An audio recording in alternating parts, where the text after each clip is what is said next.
Hello, everyone, and welcome to EduMatch. Follow along with us at bit.ly/tweettalk77, as well as on Twitter with the hashtag EduMatch. Speaking of EduMatch, did you know that you could be the featured person of the day?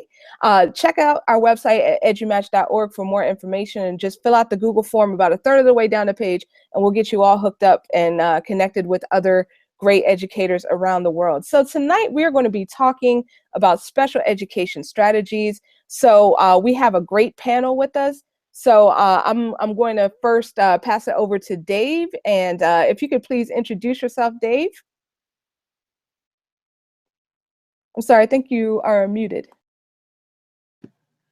There. I'm Dave Middlebrook, and I'm the founder of textmapping.org, textmapping.org.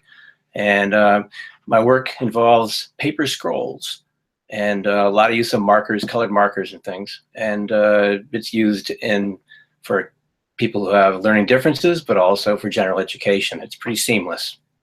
So it's just an alternative format to the regular book, to the bound book, scrolls. That is awesome. And I had the great fortune of being able to meet you and see the scrolls method at Camp Will Day, right? Back in September, I want to say. A year ago, probably. Yeah, back a year ago, probably. Yeah. Yeah, but definitely excited to have you here. So welcome. Thank you. All right. And definitely wanted to welcome back Jam. So Jam, welcome back. Hi. Hey. So if you could please introduce yourself. I'm Jam. I'm based in Toronto. I'm the host and producer of A Voice for All on Rogers TV. It is the only show that proudly promotes disability issues, awareness, and education in our community. By day, I'm an education resource facilitator. This year, I'm in grade 2. And outside the classroom, a lot of my work revolves around changing the stigma towards special education, the perceptions of people with disabilities, and sharing their stories and letting their voices be heard. This is very important work. So thank you so much for that, and very excited to have you back. Yeah.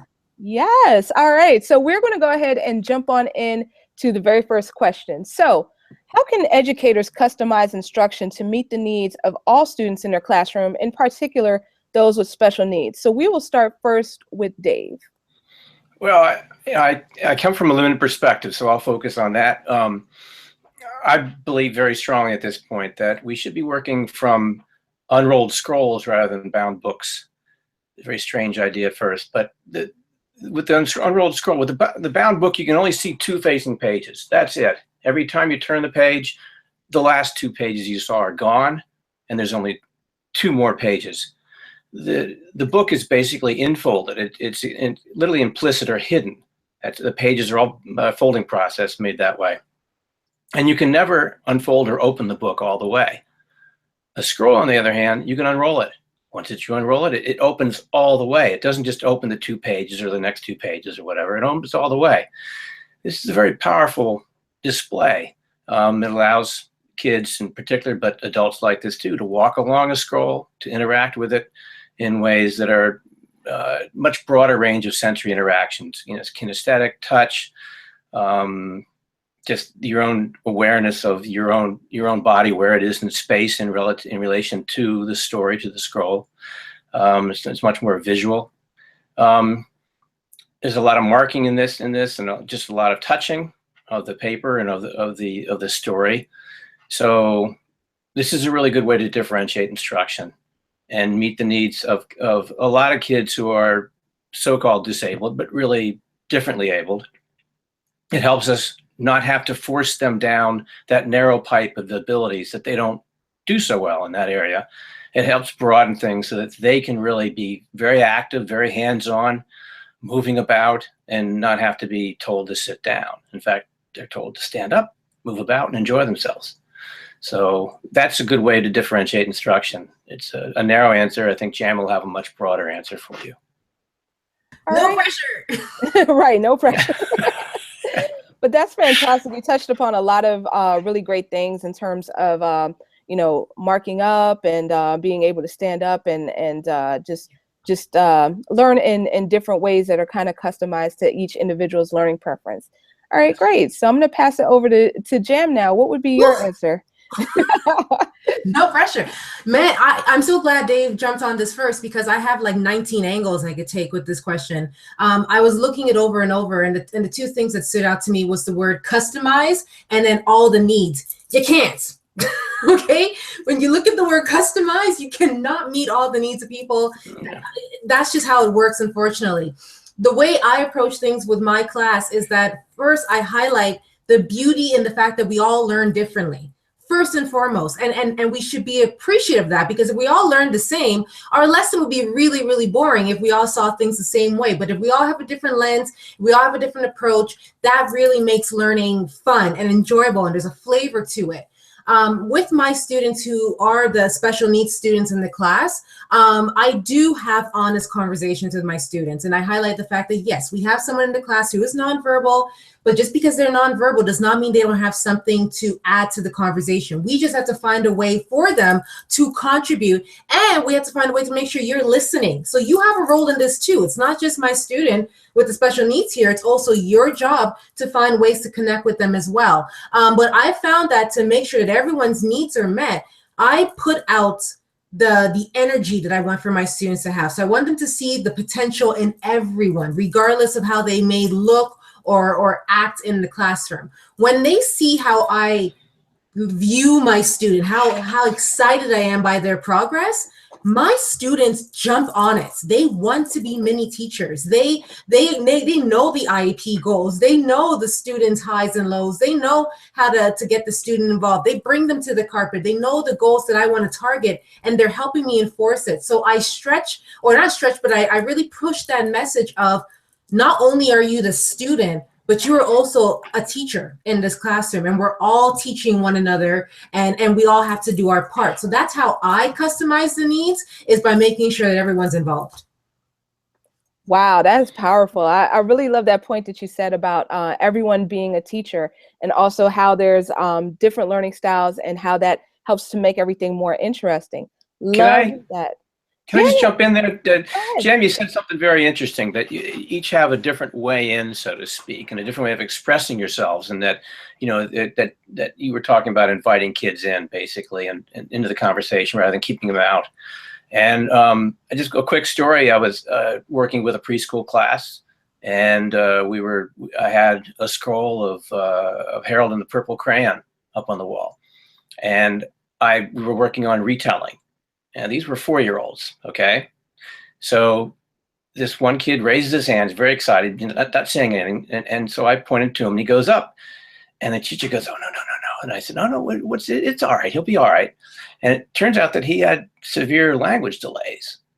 But he walked right up to the right up to the board, to the wall where that scroll was. And he walked along, and he dragged his finger along it. And at each place where there was a summation and end of a scene, he circled it with his fingers, and he retold that story without saying a word. Oh, I love that. It was very cool, and you could see that he was very excited about that. That I understood what he was doing, and he got that back. And so it was a very exciting moment for me. That was powerful.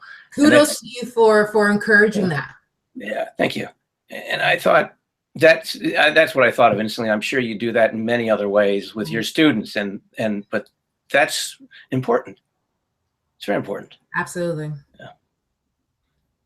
You know, to understand that a kid who may not have been perceived as being all that bright or advanced. I mean, I don't know how else to put it except for his retell was very sophisticated. Mm-hmm. Not a word, very sophisticated. Mm-hmm. So, made perfect sense to me. Wow, that is powerful. That is powerful. So I guess kind of on the heels of that, I'm going to throw out the second question. I'm going to go to Jem first on this one. So what specific things must teachers be mindful of when working with students who have special needs? And does it differ from working with general education students? So what do you say to that, Jem? This question. I really, okay, let me time myself for 2 minutes for this. Specific things is your attitude. Okay, your attitude is the educator. If you already have the perception that just because someone has a diagnosis, that means they are unteachable, you need to fix that. Okay, because if you have that mindset, then you are really building walls. And I'm not talking about those walls, but you're building walls that's really preventing you from building a strong connection with your student and helping them draw out all that information that's within them. A lot of the times, students have potential, but we as the educators are fearful. We're scared. We don't know how to approach it. Maybe they're in a wheelchair. Maybe they're nonverbal. And we're like, oh gosh, how can I talk to them? You talk to them. You see the human first. Human first, diagnosis second. That's the specific things to be mindful of. And does it defer? No, it should not defer, because your student is a student. Okay, you don't have 3 special needs and 17 mainstream. You have a class, and you see the ability and the potential and the beauty in every single member. Not give more to one group and then less to the other group, or be scared of one group and then all open to the other group. You really have to just be open in general and know that even if a child does not have a diagnosis, there might be some issues there that need to be addressed. So be open to everything and really deal with that fear before you start working with a student. 2 minutes. Whew, done. Wow, that was a lot in 2 minutes. Very great information, and definitely making sure to put the individual first. And we all need to make that connection as human beings. Absolutely. All right. So Dave, what about you? Well, just in listening to this, I think teachers have a really, really tough job on this, because on the one hand, you're expected to diagnose. You're expected to come up with answers that say, well, the reason the child is struggling is because of X, and therefore this is how we fix X. Well, right from the get-go, that forces teachers into dividing kids into the ones who are not struggling, the ones who are doing, the ones who are brilliant, so to speak, and the ones who are not brilliant, so to speak. It's like a slippery slope that you just have to exist on the whole time. You can't ever get off of it. It's really tough. So I really liked what Jem said when she opened up, saying that you look at the person first. And I know all teachers understand that. So that's a really good answer. They can understand that to focus on each individual student, and know, as Jem said, that there are oftentimes that even your most brilliant students have undiagnosed issues, or just, I won't even say undiagnosed issues. They have weaknesses and strengths. And you want to learn to play to their strengths, and not nail them down on their differences. Help them if you can, but not nail them down on the weaknesses. I mean, so yeah, Jem, you're right on, and I think it's a really difficult. It's a tough job, because you're forced to not. On the one hand, we say we don't want to be dividing kids up into winners and losers, whatever, On the other hand, just by making a diagnosis or a decision, we're opening ourselves up to that. It's tough. It's a real challenge. Yeah, absolutely. Absolutely. And, that really brought to mind when I was, the last time I was in the classroom, then I was working, I had about 200 students. And of those 200 students, I want to say about 10% had IEPs. And the thought that went through my mind after speaking with some friends in EduMatch was that a lot of these things that are listed on the IEPs can help other students who have not necessarily had, the IEP made for them. So whenever I saw something come up, then I tried to integrate that into my teaching as a part of universal design. So for example, if one kid had to listen to music to be able to, to concentrate, then kind of allowing that to be an option for other students as well, that paid off pretty well. So definitely love hearing the perspective of both of you. So we have time for about maybe one more question. So this last question kind of goes to what we really, really try to do in EduMatch, and that comes down to advocacy. So how can we empower our students, especially those with special needs, to advocate for themselves inside of the classroom and out? So I think we're going first to Dave and then to Jem. All right. Well, success is important. Success is a rung on the ladder, and it's actually a little more than that. So anytime you can help kids have successes, even the smallest ones, those are the easiest ones to have. So you might as well focus on those. Small successes are important, and helping by offering, is like you said about the IEPs, drawing on as many different methods as you can to broaden the number of ways in, so to speak, so that all kids have a doorway that they can go through. and find success. When they find one success, you can build on that. Absolutely. I love that about one success at a time and just building off that, continuing the momentum. That is great. All right. So Jam, what about you? I think when you think of the word advocate, you think of that you have to be able to speak on your behalf. And a lot of the students that I work with are nonverbal, so they don't have that liberty to go and say, look at me, I'm doing well. So as the educator, my job is to create opportunities where they can showcase their skills and that people could see that. And at the same time, I look at my students to be not necessarily the voice, but the mic for my students. So they will amplify their voices, they will showcase their work, they will cheer for them. And that's my students' way of really getting their voice out there when we're cheering for my students. Yeah. I love that about being a microphone for your students. Absolutely. Helping to amplify the great things that they do. That is awesome. Okay, so we had a couple of other questions. So I just wanted to give a huge shout out to Valerie Lewis for submitting some other questions as well. She submitted a question about the balance with paperwork and also some great co-teaching models that benefit all students in an inclusive classroom. So those questions were dropped on Twitter, but I definitely want to throw it back to the panelists to see if you all have any final thoughts either about either one of those two questions or anything else that might come to mind that you would like to share with our viewers. I'll just jump in for balance between the paperwork. Do not be afraid of IEPs. I love IEPs. I really, really do. If anyone needs IEP help, I'm here for you, because I really believe that the IEP is a very powerful tool. And instead of being fearful of it, embrace it and know that if the right strategies are on there, not only can we at the school help the student, but the parents can help them as well. So really take that extra pride in putting out an IEP that can be managed and followed through on. Great tips. Great tips. Fantastic. And what about you, Dave? Well, I don't know. Jam, I'd like to hear about your idea about co-teaching models. I mean, I'm not in the classroom the way you are, so maybe you're the best to answer the question. I think when I think co-teaching, and I know for time really quickly, a lot here in Canada, we have teachers and teaching assistants. And unfortunately, there's a big disconnect sometimes between those two people, which makes absolutely no sense because we're both in the classroom and we're here for the benefit of our students. Please, if you have a teacher's aide or an educational assistant, make use of them, communicate. Give each other feedback, work together for the benefit of your student. It's not a teaching competition, it's a teaching relationship. And I think when those things are in place, it really changes the dynamic of the classroom, in summary. That would be good. I think a good aide is, well, you'd hope that teachers who work with aides, that they get along really well with them and they empower them and that there's a good relationship. That's not always possible, but most of the time it is. And that's important. Yes, absolutely. I like that. Absolutely. Absolutely. Well, this was definitely a powerful conversation. I want to thank both of you for joining us. So thank you so much, Jam. Thank you so much, Dave. Dave, can you please tell everyone your website for the scrolls? www.textmapping.org.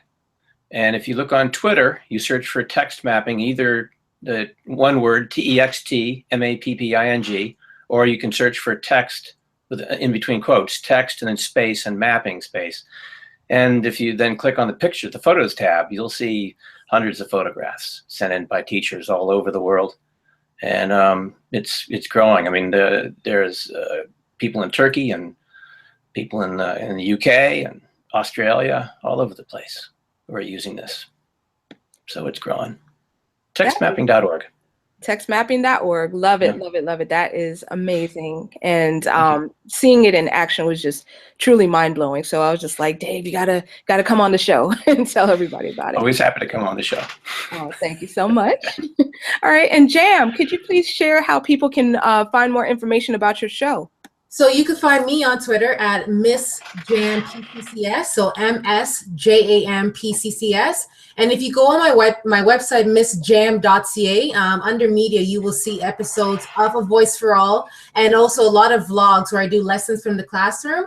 And also you'll see on my blog, my new blog series where I'm featuring a new educator each week from around the world. So lots of information when it comes to special education and then just overall the journey into education and how we can enjoy it more. That is awesome. I'm looking forward to checking it out too. So great stuff. So thank you both so much for being here tonight. Always a pleasure to speak to you all.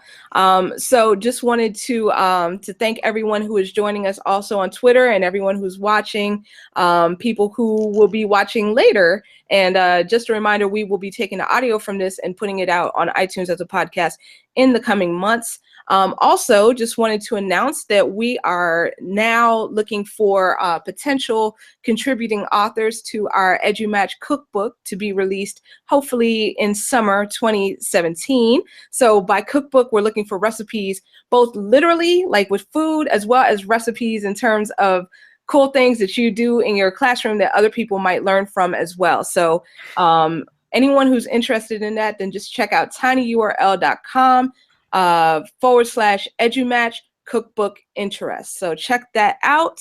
And next week, we're going to have a double header. So 6 p.m., we're going to be talking student voice. So definitely come back for that. That should be really cool. And at 7 p.m., then we're going to be talking about Google Innovator Academy. Applications are open now for their London cohort. So we are actually going to have the brains behind the operation on the show. So we're going to feature Google for EDU, some folks from Google for EDU talking about how to get involved with that. So that'll be really cool. So if you're interested in subscribing, check out bit.ly/EduMatch podcast. And then you see our iTunes page with all of our episodes that we have processed so far. So definitely looking forward to connecting with everyone and hope you all have a wonderful week. So take care. Thanks, Sarah. Thank you so much. Yeah, good meeting. Bye. All right, bye-bye.